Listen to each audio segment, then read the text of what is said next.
I'm Archana Vijaya, and joining me today is a man whom many believe is part of that rare league. A name, if I dare say, that is definitely going to go down in cricketing history.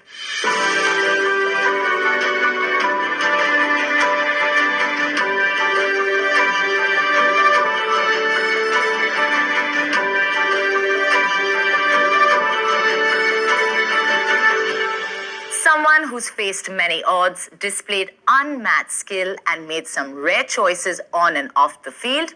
Yes, you've guessed right. Sheer class personified, Kl Rahul. So Kl, we're nearing the end of this, and to be honest, I think I'm really going to miss these sessions. Your keen insights and sharing all those wonderful cricketing moments with you. The feeling is mutual, Archana. Thank you so much. I've enjoyed chatting about things that have inspired me, and not often we get an opportunity to talk about things that have inspired us, and I'm happy that I got this opportunity to do it.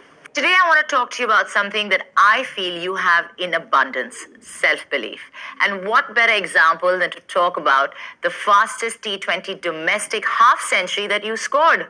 That was the fastest in the history of the tournament. Unbelievable. It was unbelievable for me as well, because growing up, I wasn't considered to be a good limited overs player. So, I quietly had to work really, really hard on my game and getting better at playing white ball cricket or getting better at power hitting. It wasn't something that came really naturally to me. So I think it's just the belief in myself, in my game, and that made it possible for me to create a record like that. And I'd ideally want to break it myself, but Fingers crossed. Yeah. So I think self-belief is something that you can develop as you go, and the people in your life help you achieve it and realize it. For me, it started with my family. My dad used to play a little bit of cricket, so he taught me the basics initially, and he was always a huge supporter of me playing the game, and I think he's my biggest cheerleader, if I can say that. And then my coaches early on in growing up, they've instilled these qualities in me, especially the self-belief. It's interesting that you mention your father, because he's a professor, right? And I just feel like, do you think while you had all the self-belief, there was some aspect in him encouraging you to have belief in yourself that saw you where you are today?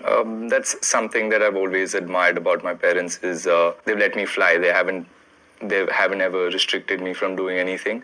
They've obviously made sure that certain qualities that I had to develop as a young man growing up. My mother was very particular that I was always kind and respectful to people, and that was non-negotiable for me at home. But also my father, like I said, he loves cricket, and he always encouraged and pushed me to go achieve my dreams. And it was never a forced thing, or there was never. I'd always go back home to the same treatment, whether I scored 100, whether I scored zeros. That's nice. Yeah, so I'm very fortunate and lucky that way, that my parents let me do what I wanted to do, and never ever tried to stop me. When speaking about self-belief, who would make it to your list of platinum men? I think undoubtedly it'll be MS Dhoni. He's someone who I've connected with a lot. Not when I started playing, but when he started playing for India, and I was a young boy growing up in a small town like him. He came from Ranchi. I grew up in Mangalore. We didn't have the facilities like the bigger cities would have, but we really had to work very hard. And I remember there was a point in my life where my dad felt, maybe I should give studies the same amount of time and importance as I give cricket, because small town boys don't always make it, and all of those things. Plan B. Yes, I never had a plan B, but I told him that time that, see, there's a guy, MS Dhoni, who's played from Ranchi, he's captaining the country, so anything is possible if you work hard, and I'll always work hard and see where I go. So I always have never told him that, but this has always been in my mind, and that's that's me growing up. And I remember there's so many instances of MS Dhoni showcasing self-belief, but the biggest will be, I think, number one will be the T20 World Cup victory,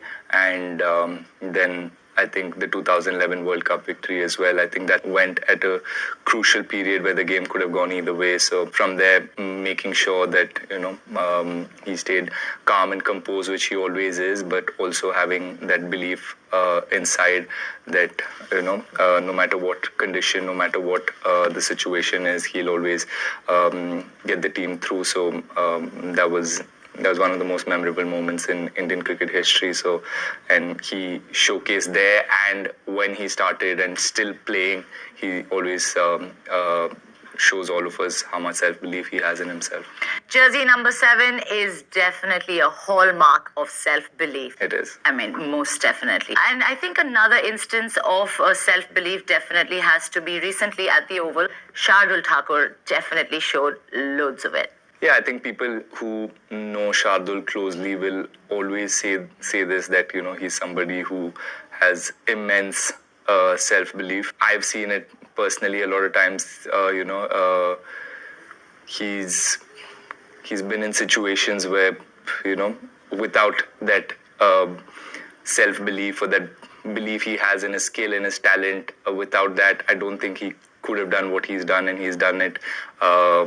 He's started doing it consistently, and he started doing it in big stages. He did that recently in the Oval, where he played 2 very, very important knocks in Oval in both the innings, and for me, I think that was game changing, and that's why we ended up winning that game. He also got his crucial wicket. So I think he's somebody who showcased that. I personally believe without self-belief, I don't think anyone would have made it to the Indian team. There's one particular gesture that you do on the cricket field.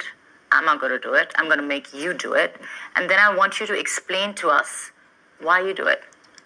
You know which one I'm talking about? Yeah, that's the one. It's that. I mean, I did that. Do you do it to reinforce self-belief? You can say that too, but I did it because I went through a very hard time, and there was a lot said outside, and I realized that not everything that people are saying is bad. There are few things that are positive, and criticism can be taken in positive light as well. And I also realized that I don't really have to listen to everything that has been said. So it was just something that I did. So I would remind myself that you can shut out the noise, focus on what you want to do, and let the outside noise be outside noise and not affect you. So something that I tell myself, and also something that probably can inspire younger generation, and whatever they're doing. There will be a lot of people who will say you can't do something, or there will be people who will keep questioning your ways, but you can always shut out the noise, not be disrespectful, but you take the good and leave the bad stuff, and then focus on what you want to do. At the end of the day, you have to believe in yourself, and that's the only thing that will always be with you. Best words of advice, which I'm sure all of us can take away from.